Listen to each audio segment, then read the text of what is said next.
Hello दोस्तों, स्वागत है आपका स्टोरी M63 चैनल में। चलो चलते हैं अपनी कहानी की ओर। नासिक की भूतिया हवेली। आप सभी ने भूतों की भूतिया कहानियाँ तो बहुत सुनी होगी। आज की भूतिया कहानी सच्चाई से जुड़ी हुई है। भूतों की कहानी जो नासिक की भूतों वाली हवेली की कहानी है। नासिक की भूतिया हवेली को कई सौ वर्षों पहले राजा महाराजाओं ने बनवाई थी, लेकिन पिछले कई सालों से इनमें कोई नहीं रहता। नासिक की भूतिया हवेली कई वर्षों से वीरान और सुनसान पड़ी हुई है। लोग इसको भूतों की हवेली भी कहते हैं।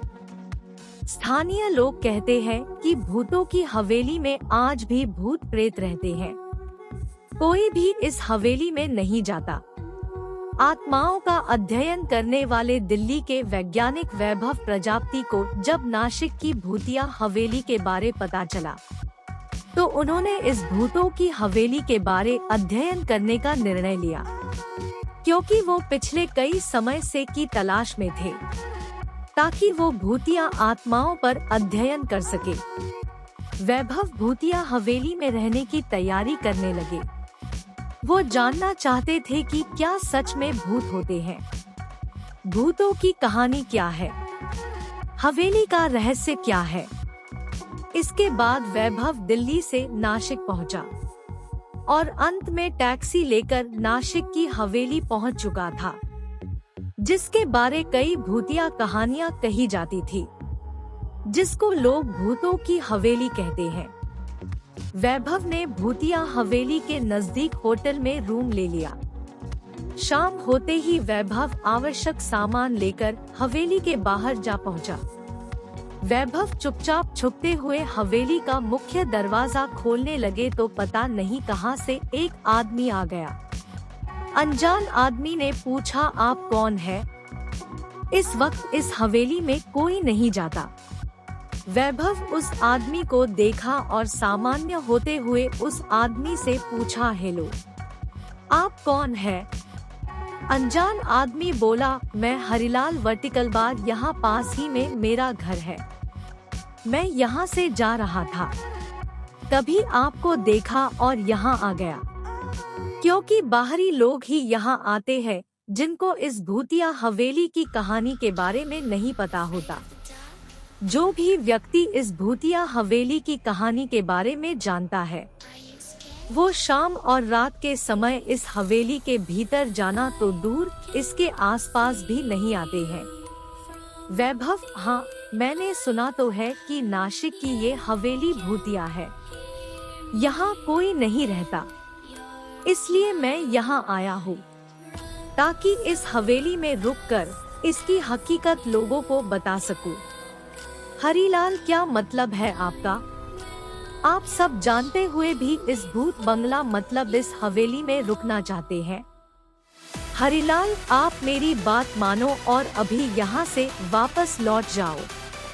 इस भूतिया हवेली में जाने वाला कोई भी वापस लौटकर नहीं आता है, और आपको तो इस हवेली की कहानी के बारे में भी पता है। हरिलाल की पूरी बात सुनकर वैभव बहुत खुश हो गया, क्योंकि उसको आत्माओं का अध्ययन करने के लिए ऐसे ही मौके की तलाश थी, और वह मौका आज उसको मिल गया था। वैभव को खुश देखकर हरिलाल आश्चर्यचकित होते हुए पूछते हैं, इस भूतिया हवेली के बारे में सब पता होने के बावजूद भी तुम इतना खुश हो रहे हो, क्यों? वैभव, हाँ, क्योंकि मैं एक वैज्ञानिक हूँ जो आत्माओं का अध्ययन करता है, और मैं यहाँ पर यही जानने के लिए आया हूँ कि इस भूतिया हवेली की कहानी में कितनी सच्चाई है। इस हवेली के बारे में जो भूतिया कहानी बनाकर समाज में फैलाई गई है, मैं उसका सच आप सभी के सामने लाऊंगा, जिसके लिए आज की पूरी रात मैं इस हवेली में रहूंगा। इसके बाद वैभव हवेली के अंदर प्रवेश कर जाता है। हरिलाल की वैभव को रोकने की सभी कोशिश नाकाम हो जाती है। वैभव के अंदर जाते ही हरिलाल भी जल्दी जल्दी अपने घर की तरफ लौट जाता है। वैभव जैसे ही हम इनके अंदर पहुंचता है, हवेली का नजारा देखकर वैभव की हाथ पैर ठंडे हो जाते हैं, क्योंकि यह हवेली सच में भूतिया थी। दीवारों पर उलूल जुलूल भाषा में कुछ लिखा हुआ था। चारों तरफ मकड़ी के जाले और धूल जमी हुई थी। कुछ पल के लिए तो वैभव को लगा कि यहाँ सच में भूत रहते हैं। फिर कुछ सोचते हुए अपना सामान एक जगह रखा। हवेली में इधर उधर घूमने लगा। चारों तरफ घूमने के बाद पहली मंजिल और दूसरी मंजिल पर भी चला गया। कुछ समय बाद हवेली का पूरा मुआयना करके वैभव हवेली की ड्राइंग रूम की तरफ गया, जहां पहले से सामान बिखरा हुआ पड़ा था। वहां पर रखे गए सोफे पर जमी धूल को साफ करके वैभव बैठ गया। तभी उसकी नजर ड्राइंग रूम में रखी शराब की बोतलों पर गई। वहां से वैभव ने रेड वाइन की बोतल ली और उसको खोलकर 2-3 पैक पी लिए। पीने के बाद वैभव अपने मोबाइल में गाने चालू करके झपकियां लेने लग गया। जैसे ही वैभव की झपकी लगी तो दूसरी मंजिल से फ्लावर पोट नीचे फेंका गया, जो फर्श पर गिरते ही टूटकर बिखर गया। फ्लावर पोट के गिरने की आवाज से वैभव डर गया और झट से खड़ा हुआ। तभी ड्राइंग रूम का बल्ब चालू बंद होने लगा। इसके साथ पूरी हवेली के बल्ब एक साथ चालू बंद होने लगे, जिनको देखकर वैभव बुरी तरह डर गया और डर के मारे पसीने से पूरा भीग गया। अचानक से सब शांत हो गया, मानो जैसे कुछ हुआ ही ना हो।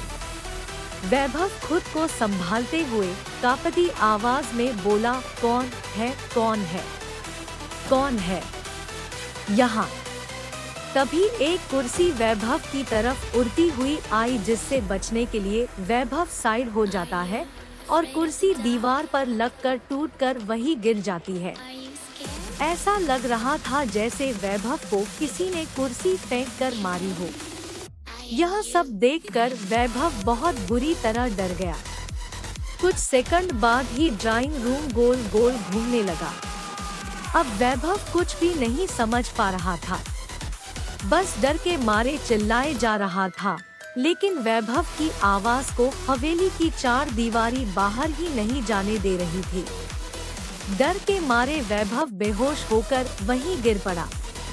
अचानक से एक फ्लावर पोट वैभव के सिर में आकर लगा, जिससे वैभव खून से लथपथ हो गया।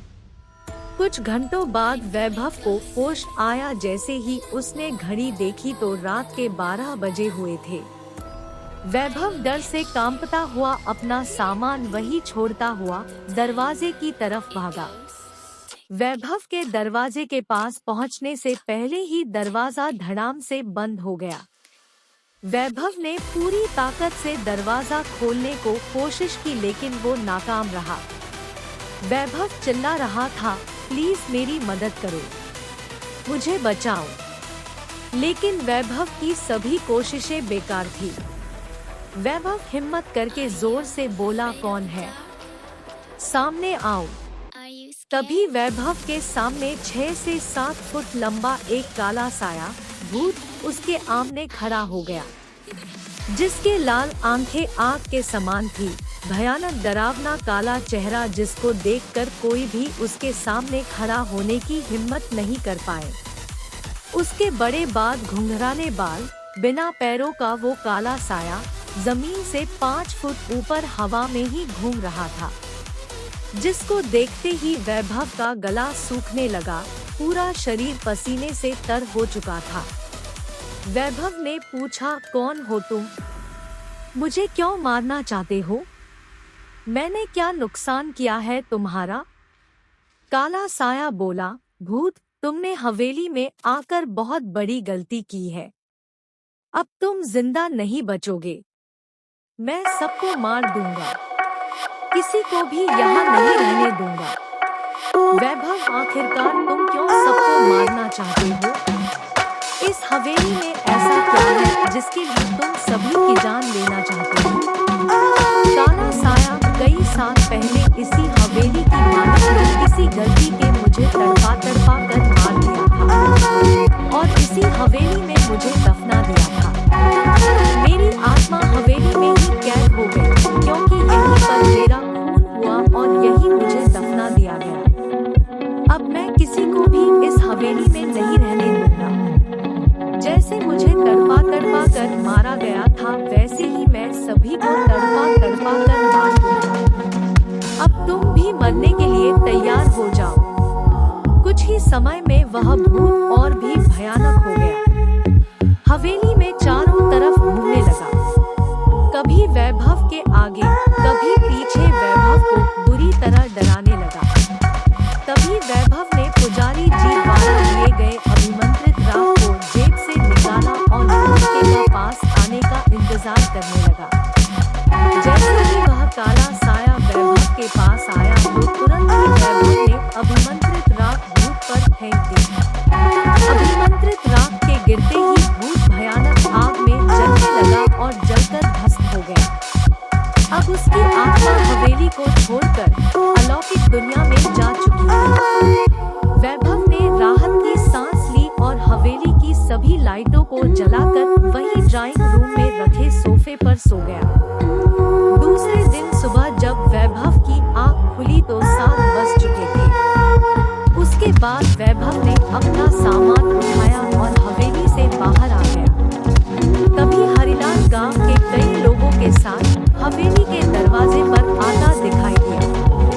वैभव को जिंदा देखकर सभी आश्चर्यचकित थे। हरिलाल, तुम जिंदा कैसे हो? जो भी रात के समय इस हवेली में रुका वह कभी वापस नहीं आया। हरिलाल आगे कुछ बोल पाता उससे पहले ही वैभव ने हरिलाल की बात काटते हुए कहा, इस हवेली में अब कोई भूत नहीं है। जो भूत यहाँ था वह जा चुका, अब उसकी मुक्ति हो गई है। हरिलाल जा चुका, मुक्ति हो गई है? क्या मतलब? तब वैभव ने हरिलाल समेत सभी लोगों को भूतिया हवेली में बिताई रात की कहानी बताई और कहा, अब यह हवेली पूरी तरह सुरक्षित है। श्मशान घाट वाला भूत। उत्तराखंड के पीरगढ़ गांव में अब्दुल और उसका दोस्त रहते थे। अब्दुल बहुत निडर और साहसी था। वह अपने दोस्तों के साथ साहस और निडर होकर बातें करता था और प्रतिस्पर्धा वाला खेल खेलता था। पीरगढ़ गांव में कुछ दिनों से भूत की चर्चा हो रही थी। गांव के बाहर एक श्मशान घाट था, जहां पर भूत को देखे जाने की बात पूरे गांव में फैल रही थी। अब्दुल के दोस्तों ने भी भूत के बारे में बातें करना शुरू कर दिया। अब्दुल ने निडर होकर कहा, अब्दुल, भूत वूत कुछ नहीं होता, यह सब हमारे मन का वहम होता है। लेकिन अब्दुल के साथी कहते हैं कि भूत होता है। गांव के बाहर के श्मशान घाट में तुम जाकर भूत को देख सकते हो। अब्दुल कहता है, क्यों नहीं, मैं भूत से डरता थोड़ी ना हूँ।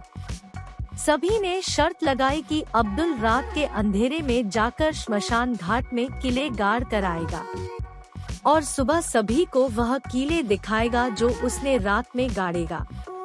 रात को अब्दुल अपने दोस्तों के साथ श्मशान घाट की तरफ निकल जाता है। अमावस्या की काली रात थी जिसमें अपना हाथ भी नहीं दिख रहा था। रास्ते में अब्दुल को कुछ शंका होने लगी और लोगों की बताई गई भूतिया कहानियां उसके दिमाग में धीरे धीरे चलने लगी। श्मशान घाट के पास भूत देखा था जैसी कितनी ही अनगिनत कहानियां अब्दुल के दिमाग में चलने लगी। लेकिन यदि अब्दुल उसी समय वापस लौटकर घर जाता तो सभी उसका मजाक बनाते हैं। अब्दुल श्मशान घाट पहुंचने ही वाला था। इस समय अब्दुल की स्थिति एक तरफ कुआं एक तरफ खाई जैसी थी। लौटकर जाने में जग हंसाई होती और श्मशान घाट में भूत से सामना। लेकिन निडर होकर अब्दुल श्मशान घाट पहुंच जाता है। श्मशान घाट में नीचे बैठकर अब्दुल कील को जमीन में गाड़ने लगता है। अब्दुल कील गाड़ने के लिए हथौड़ी लेकर आया था। हथौड़ी से आवाज ज्यादा होती है, इसलिए वह धीरे धीरे कील को जमीन में गाड़ रहा था। जैसे तैसे अब्दुल ने हथौड़ी से कील को जमीन में गड़ा दिया और निडर होकर फुटकर जाने के लिए तैयार हो गया। तभी अब्दुल को एहसास हुआ कि उसके कुर्ते को नीचे से कोई खींच रहा है। अब्दुल का पूरा शरीर ठंडा हो गया, हाथ पैर कांपने लगे। वह वहीं बेहोश होकर गिर गया। अब्दुल के दोस्त जो अब्दुल के साथ ही आए थे, उन लोगों ने देखा तो वह अब्दुल जल्दी से उसको उठाकर गांव की ओर ले गए। गांव में जाकर अब्दुल के चेहरे पर पानी के छींटे मारे। थोड़ी देर में अब्दुल को होश आ गया। वह डरते डरते उठा और उसने देखा कि अब वह गांव में है। अब्दुल ने अपने दोस्तों को बताया कि मैंने श्मशान घाट में कील को जमीन में गाड़ दिया था, लेकिन जैसे ही उठने लगा तो कोई मेरा कुर्ता खींच रहा था, जिसके कारण मैं बहुत डर गया था। तभी अब्दुल के दोस्तों बोलते हैं कि उसका कुर्ता किसी भूत ने नहीं खींचा, बल्कि अब उसने खुद ही कील को कुर्ते के ऊपर से जमीन में गाड़ दिया था।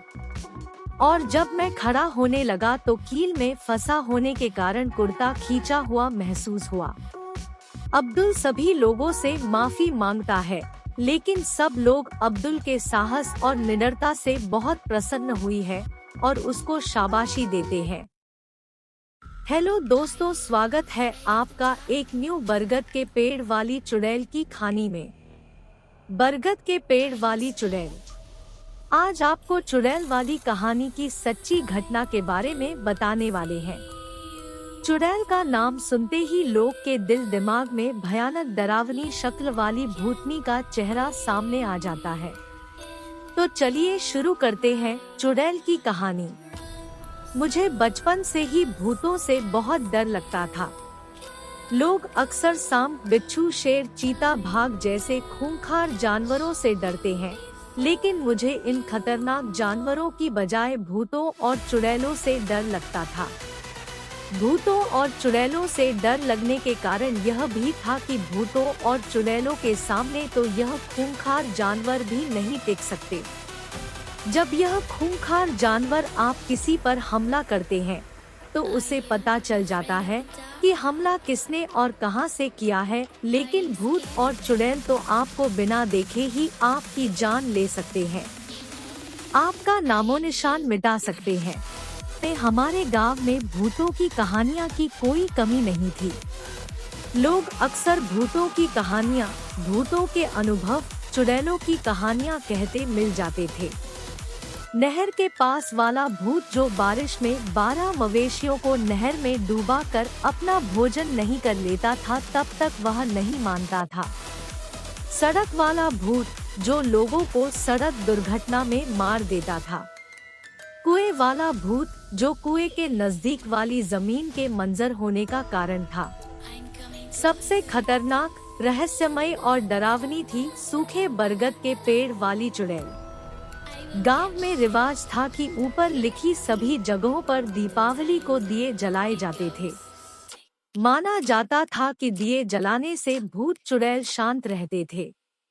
लेकिन दीपावली में भी सूखे बरगद के पेड़ पर अंधेरा ही रहता था। कहा जाता है कि पुराने जमाने में कई लोगों ने वहां दिया जलाने की कोशिश की, लेकिन किसी कोई भी कामयाब नहीं हो पाया और कोई भी दिया वहां टिक नहीं पाया। सूखे बरगद के पेड़ के पास कोई भी नहीं जाता था, फिर चाहे वह बड़े बुजुर्ग हो, बच्चे हो, कोई भी नहीं। सूखे बरगद के पेड़ पर के पास सिर्फ गर्भवती महिलाएं ही जा सकती थी, जो वहां चुड़ैल का आशीर्वाद लेने जाती थी। डरावनी स्थानों के बारे में कई प्रकार की भूतिया कहानियां, चुड़ैलों की कहानियां और हजारों दंत कथाएं बना लेते हैं। वैसे ही सूखे बरगद के पेड़ वाली चुड़ैल के बारे में कई दंत कथाएं कही जाती थी कि बरगद के पेड़ वाली चुड़ैल कैसे आई, कहां से आई, कब आई। बरगद के पेड़ वाली चुड़ैल के बारे में भी बहुत चुड़ैल की कहानी मशहूर थी, लेकिन आज जो मैं चुड़ैल की कहानी बता रहा हूँ वह मुझे मेरी दादी ने सुनाई थी और मैं इसी चुड़ैल की कहानी को सच मानता हूँ। पहले जब दादी का जन्म भी नहीं हुआ था तब की बात है। हमारे गांव में एक पहलवान था जो अपनी कुश्ती के लिए बहुत प्रसिद्ध था। पहलवान का नाम बेचन दास था। पहलवान का नाम बेचन कैसे पड़ा, इसके पीछे भी एक रोचक कहानी है। पुराने जमाने में हमारे गांव के पास वाले गांव में प्रचंड वीर नाम का पहलवान बहुत मशहूर था और आसपास के 10-15 गांव में सिर्फ वह अकेला विजेता था। कोई भी उसको हरा नहीं पाता था। कहते हैं कि एक बार प्रचंड वीर पहलवान ने अपने एक मुक्के से भैंस को मार दिया था। बेचन भी बलिष्ठशाली और बहुत बलवान था, लेकिन उसे पहलवानी में कोई रुचि नहीं थी। एक दिन बेचन और प्रचंड वीर में बहस छिड़ गई। प्रचंड वीर को पहलवानी का बहुत घमंड था और वह बेचन से हाथापाई करने लगा, लेकिन पहलवानी के विपरीत बेचन ने उल्टा प्रचंड वीर को ही पीट दिया। आसपास के गांव में प्रचंड वीर और बेचन की चर्चा होने लगी। लोग कहने लगे कि अब प्रचंड वीर में पहले जितना दम नहीं रहा। प्रचंड वीर अपनी खोई हुई मान और प्रतिष्ठा वापस पाने के लिए बेचन को पहलवानी कुश्ती की चुनौती दे दी। उस जमाने में बरगद का पेड़ बहुत हरा भरा था और बरगद के पेड़ के नीचे ही दंगल प्रचंड वीर और बेचन की कुश्ती का दंगल लगा था। लोग दूर दूर से कुश्ती देखने के लिए आए थे। लोग बताते हैं कि उस दिन प्रचंड वीर और बेचन दोनों अंधाधुंध लड़े। दोपहर से शाम हो गई, लेकिन दोनों लड़ते रहे। लोग भी उनको लगातार देखते रहे। कभी बेचन का पल्ला भारी लगता तो कभी लगता कि प्रचंड वीर जीतने वाला है। अंत में सूरज डूबने से थोड़ी देर पहले पसीने और खून से लथपथ बेचैन नहीं प्रचंड वीर को दोनों हाथों से उठा बरगद के पेड़ की जड़ों में दे मारा। सूर्य छुपने के साथ ही प्रचंड वीर की पहलवानी का भी सूरज अस्त हो गया। उसके बाद गांव वाले बेचन को कंधे पर उठाकर गांव में ले आए और उसी दिन से बेचैन का नाम बेचन दास पहलवान पड़ गया। उस जमाने में बहुत ही कम लोगों को बेचन दास पहलवान का असली नाम जानते थे। पहलवान की शादी त्रिलोचनी से हुई थी। त्रिलोचनी बेहद ही सुंदर और बड़े बड़े नैन नक्श वाली थी। त्रिलोचनी के रूप की चर्चा आसपास के सभी गांव में थी। कुछ लोगों ने तो त्रिलोचनी पर बुरी नजर भी डाली, लेकिन बेचन दास पहलवान के डर के कारण किसी की भी कुछ करने की हिम्मत नहीं थी। उसी बरगद के पेड़ के नीचे बेचन दास पहलवान सुबह सुबह कुश्ती और उड़ी लंबी खुद वाला खेल, जिसमें मिट्टी का छोटा टीला बनाकर उस पर कूदा जाता है, का अभ्यास करता था। त्रिलोचनी उसका साथ देती थी। दोनों में बेहद ही अटूट और गहरा प्रेम था। गांव वाले उन दोनों पर बहुत गर्व करते थे। दोनों जीवन में बहुत खुश और संतुष्ट थे, लेकिन यह खुशी ज्यादा दिन तक नहीं रही। एक दिन बेचन दास पहलवान को किसी जहरीले सांप ने काट लिया और घंटे भर में ही पहलवान का पूरा शरीर नीला पड़ ठंडा हो गया। त्रिलोचनी ने जब बेचन दास की मौत की खबर सुनी तो वह सन्न रह गई। ना उससे कुछ बोला गया, ना उससे रोया गया। उसी बरगद के पेड़ के नीचे बेचन दास पहलवान की चिता को आग के हवाले कर दिया गया। पहलवान के मरने के बाद लोगों को खुली छूट मिल गई थी, सांत्वना देने के बहाने त्रिलोचनी को लुभाने की। कुछ लोगों ने तो त्रिलोचनी को लुभाने के लिए बहुत प्रलोभन दिए, लेकिन त्रिलोचनी ने सबको करारा जवाब दिया। कई लोगों को तो सभी गांव वालों के सामने बेइज्जत भी किया। बेचन दास पहलवान के मरने के बाद भी वह उसी की थी जितना जिंदा रहते थी। लगभग 2 महीने बाद पता चला कि त्रिलोचनी गर्भवती है। सभी लोगों को त्रिलोचनी के चरित्र पर शंका होने लगी और इस शंका का फायदा उन लोगों ने उठाया जिनको त्रिलोचनी ही ने सरेआम बेइज्जत किया था। उन लोगों ने खबर फैला दी कि यह त्रिलोचनी का नाजायज बच्चा है। गांव पंचायत बैठाई गई। त्रिलोचनी ने गांव वालों को कोई सफाई नहीं दी, सिर्फ इतना कहा कि यह बच्चा पहलवान का ही है। लेकिन पंचायत के लोगों ने त्रिलोचनी पर भरोसा नहीं किया और गांव से बाहर निकाल दिया। त्रिलोचनी को पंचायत के निर्णय से कोई फर्क नहीं पड़ा, क्योंकि पहलवान की मौत के बाद त्रिलोचनी को किस गांव से कोई लगाव नहीं रह गया था। गांव से निकाले जाने के बाद त्रिलोचनी ने उसी बरगद के पेड़ के नीचे एक छोटी सी झोपड़ी बना ली। वैसे भी पहलवान की मरने के दुख में उसने खाना पीना कम कर दिया था। कुमलहा कर उसका पूरा शरीर मात्र हड्डी का ढांचा ही रह गया था। कुछ ही महीनों में उसकी उम्र 20 साल बढ़कर दिखने लगी थी और वह एक बुजुर्ग महिला की तरह बन गई थी। अस्त व्यस्त सफेद साड़ी में, कांतिविहीन झुर्रीदार चेहरे, खुले बालों में वह बहुत भयावह दिखाई देती थी। उसका व्यवहार भी बिल्कुल अजीब हो गया था।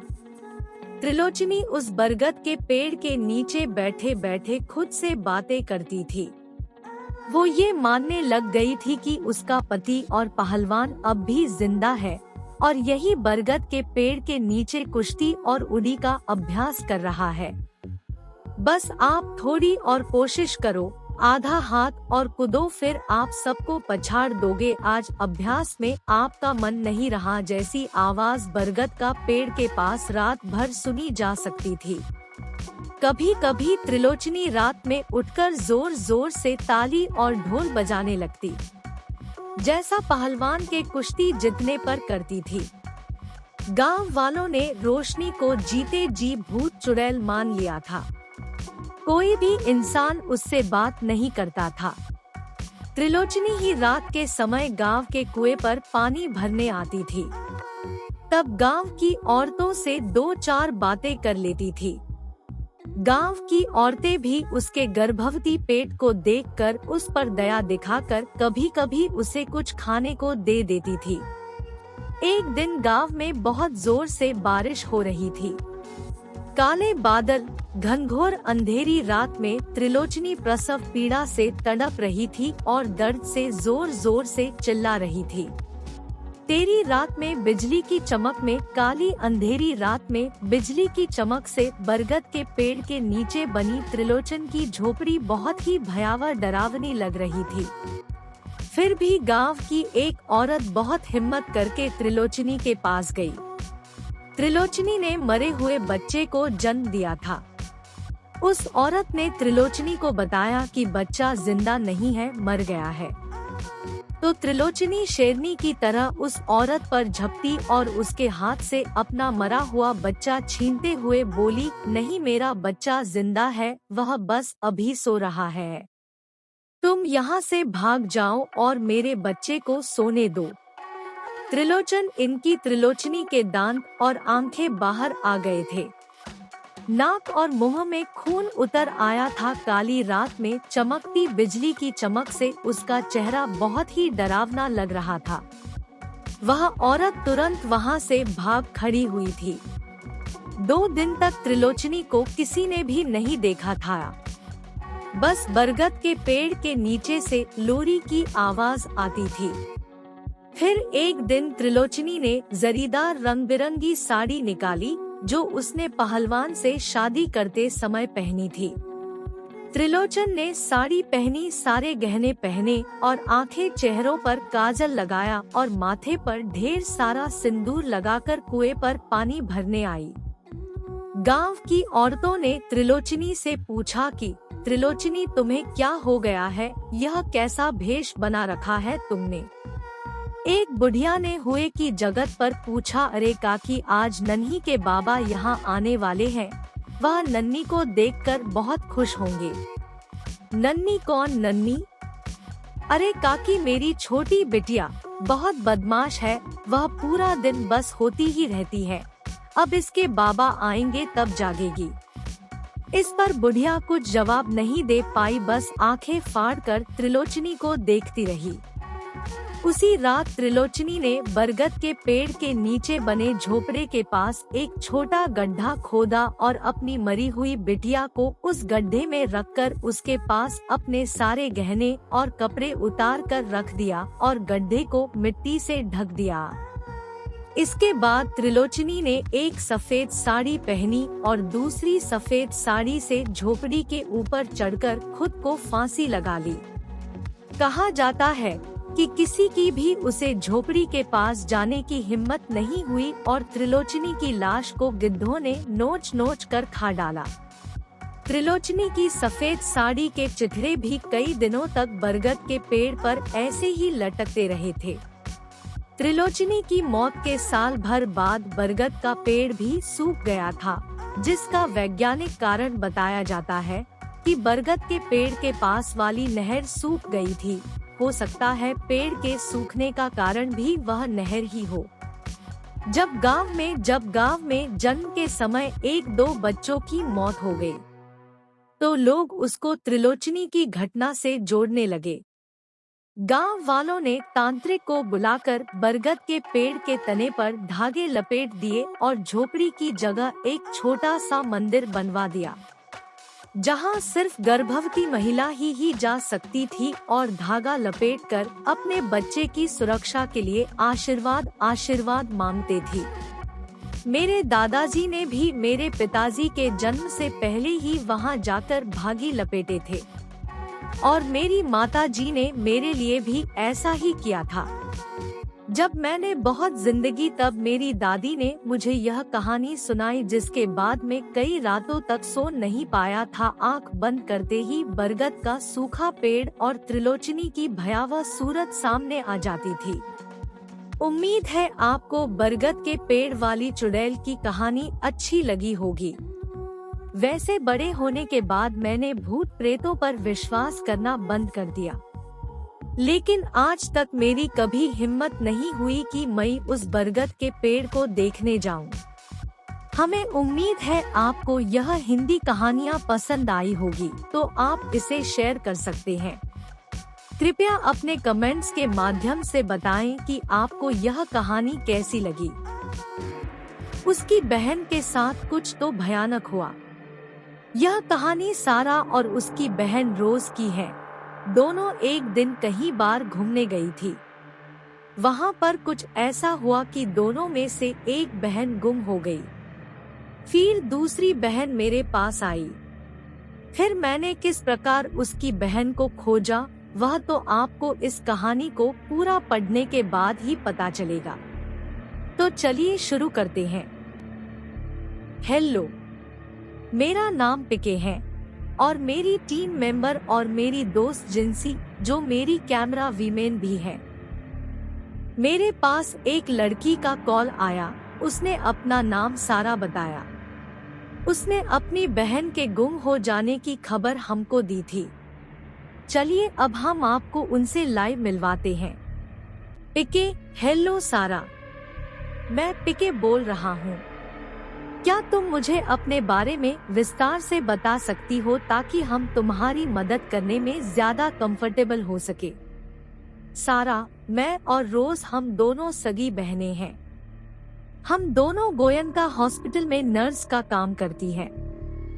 हम दोनों बहनें अपने घर से दूर रहती है। हम हर शनिवार शाम को दोनों बहनें कहीं बाहर घूमने जाती है। इस शनिवार हमने कहीं लॉन्ग हाइकिंग का प्लान बनाया। दोनों कुछ जरूरी सामान लेकर अपने घर से निकल पड़ी। पिके, सारा तुम क्या यह बता सकती हो तुम अपने साथ क्या लेकर गई और क्या पहन कर गई थी? सारा, हमने कुछ स्नैक्स, बिस्कुट और कोल्ड ड्रिंक्स का सामान लिया। हम फॉर्मल सूट में ही थे। हम दोनों अपनी कार से ही गए थे। पिके, क्या तुम मुझे वास्तविक लोकेशन भेज सकती हो जहां पर तुम्हारी बहन तुमसे अलग हुई थी? सारा, मैं आपको वह लोकेशन मेल के जरिए भेजती हूँ। पिके, क्या तुम मुझे विस्तार से बता सकती कि वहां पर क्या हुआ था? सारा, जिस लोकेशन का मैंने आपको मेल किया है, ठीक वहीं पर एक छोटी सी घाटी है। वहाँ पर हमारी गाड़ी बंद हो गई और हमारी गाड़ी की हेडलाइट भी बंद हो गई। शायद हमारी कार की बैटरी डिस्चार्ज हो गई थी। कार में ड्राइव कर रही थी तो रोज ने उतर कर देखा कि गाड़ी को क्या हुआ है। रोज गाड़ी के सामने गई और उसने कार के इंजन को देखने के लिए कवर को फ्लिप अप किया। आगे क्या हो रहा था ये मुझे ठीक तरह से दिखाई नहीं दे रहा था। मैं अंदर बैठी हुई उसका इंतजार कर रही थी, लेकिन बहुत देर से उसकी तरफ से कोई रिप्लाई नहीं आया। तो मैं भी उतर कर बाहर गई। वहां मुझे रोज नहीं मिली। मैंने उसको बहुत आवाज लगाई, लेकिन वहां कोई नहीं था। बहुत देर तक हेल्प के लिए किसी को बुलाने और इंतजार करने के बाद मुझे वहां से निकलना पड़ा। प्लीज आप मेरी बहन रोज को ढूंढ दीजिए। इतना कहकर सारा फुट कर रोने लगी। पिके, सारा प्लीज तुम रो मत। अच्छे से हमारे सवालों के जवाब दो ताकि हम तुम्हारी बहन रोज को ढूंढने में तुम्हारी मदद कर सके। अच्छा, तुम मुझे निश्चित समय बताओ कि यह घटना किस वक्त हुई। सारा, रात को ठीक 11 बजे। पिके, सारा क्या तुमको किसी पर शक है या तुम्हारा कोई पीछा कर रहा था, या हो सकता है रोज तुम्हारे साथ प्रेम कर रही हो। सारा, वहाँ पूरी तरह से सुनसान था। हमारे पास दूर दूर तक कोई नहीं था, और रही बात प्रैंक की तो ऐसा मजाक वह कभी नहीं करती। पिके, अच्छा कल हम तुम्हारी बहन के लिए इंक्वायरी करेंगे, तो हम तुमको कल वापस इसके बारे में जानकारी देंगे। अगले दिन की रात को मैं और जेंसी दोनों ठीक उस जगह पर पहुंच गए जहां पर रोज गुम हुई थी। मैंने और जेंसी ने ठीक प्रकार से सभी जगहों पर कैमरा लगा दिए थे। काफी देर तक वहां इधर उधर ढूंढने पर हमको कोई सुराग नहीं मिला। हम दोनों काफी थक चुके थे। जेंसी वापस लौटने को बोल रही थी, लेकिन मैंने उसको 11 बजे तक इंतजार करने को कहा। हम दोनों को नींद की झपकियां आ रही थी, लेकिन मैं वहीं पर खड़ा रहा और जेंसी कार के सहारे खड़ी नींद ले रही थी। 11 बज गए थे। हम दोनों ने कुछ समय बाद वहां से जाने का निश्चय किया।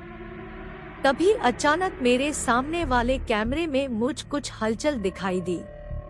मैंने जल्दी से जेंसी को बुलाया कि ध्यान से देखो, यहाँ कोई है। हम दोनों पूरे ध्यान से कैमरे में नजर रखने लग गए। हमको धीरे धीरे कुछ हमारे नजदीक आने की आवाज आ रही थी। अंधेरे से एक लड़की निकलकर आई और एक पेड़ के पास आकर खड़ी हो गई। मैंने उसको आवाज दी, लेकिन उसने कोई जवाब नहीं दिया। वह लड़की पास खड़े पेड़ से अपना सर पिटने लगी। मैंने जेंसी से पूछा वह ऐसा क्यों कर रही होगी। उसने बताया कि शायद वह बहुत डर गई होंगी। हमने टॉर्च करके अच्छे से उसको देखा और सारा के द्वारा भेजी गई तस्वीर से मिलान किया। वह रोज ही थी। हम दोनों उसके पास गए और उसको पकड़कर कार में बिठाया। हमने उससे बात करने की कोशिश की, लेकिन वह कुछ नहीं बोली। हमने सोचा शायद वह बहुत डर गई होगी, इसलिए वह बेचारी कुछ बोल नहीं पा रही होंगी। हम रोज को उसके घर पर लेकर गए। सार ने दरवाजा खोला। रोज को देखकर वह बहुत ही खुश हो गई।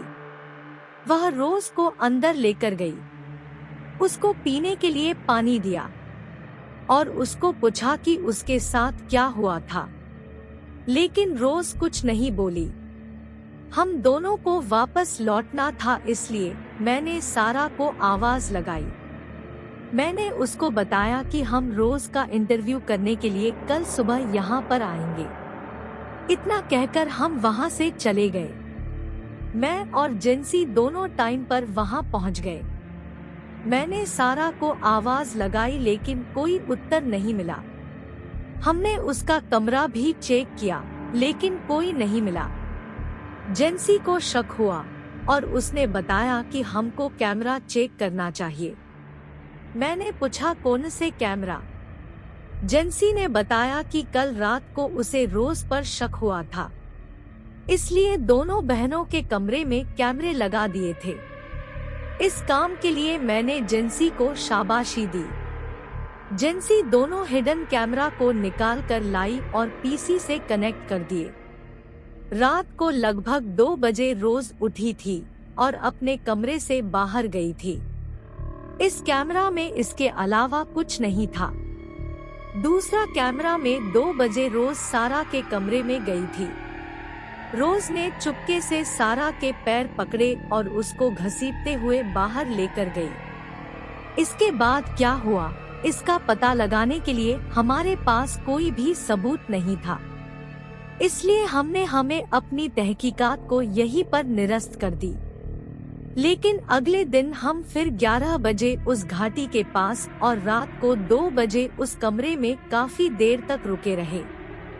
हमको लगा कि शायद कुछ हमारे हाथ लग जाए और पता चल सके कि आखिर उन दोनों बहनों के साथ क्या हुआ था। दुर्भाग्यवश हमको कुछ जाने को नहीं मिला। 2 दिन के बाद अखबार में एक आर्टिकल आया था जिसमें लिखा था कि गोयनका हॉस्पिटल की नर्स का हुआ थ्रिलर किलिंग। मैं और जेंसी उन दोनों बहनों के लिए बहुत दुखी हुए थे। पता नहीं उन दोनों बहनों के साथ क्या हुआ होगा, लेकिन जो कुछ भी हुआ होगा बहुत भयानक हुआ होगा। क्या हमको इसकी तहकीकात आगे जारी रखनी चाहिए? क्या है इसकी पूरी मिस्ट्री? अगर आप जानने को इच्छुक है तो इसके पार्ट 2 के बारे में तो कमेंट कीजिएगा। हम इसका पार्ट 2 भी जल्दों पेश करेंगे।